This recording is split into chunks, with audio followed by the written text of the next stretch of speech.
ఒకప్పుడు తెలంగాణలోని ఒక చిన్న గ్రామంలో పాలేరు అనే రైతు ఉండేవాడు. అతడు చాలా కష్టపడి వ్యవసాయం చేసేవాడు. వర్షం లేకపోతే పొలాలు ఎండిపోయి పోతాయి, వర్షం ఎక్కువగా పడితే పంటలు నాశనం అవుతాయి. అయినా కూడా పాలేరు తన కృషిని ఆపలేదు. భూమి అమ్మలాంటిది, దాన్ని ప్రేమగా చూసుకుంటే తప్పకుండా ఫలితాన్ని ఇస్తుంది అని అతని నమ్మకం. ఒక ఏడాది భారీ ఎండలు పడ్డాయి. బావిలో నీరు ఎండిపోయింది, పంటలు ఎండిపోయాయి. గ్రామంలోని చాలామంది రైతులు పట్టణాలకు వెళ్లిపోయారు.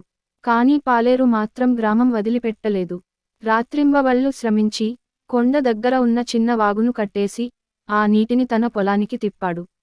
మొదట గ్రామస్తులు అతనిని ఎగతాళి చేశారు, ఇంత కష్టం ఎందుకు? నీతో ఏమవుతుంది అని. కానీ పాలేరు వినలేదు. కొద్ది నెలల తర్వాత ఆ నీటితో అతని పొలం పచ్చగా మారింది. పంటలు బాగా పండాయి. ఇతర గ్రామాల ప్రజలు కూడా వచ్చి చూసి ఆశ్చర్యపోయారు.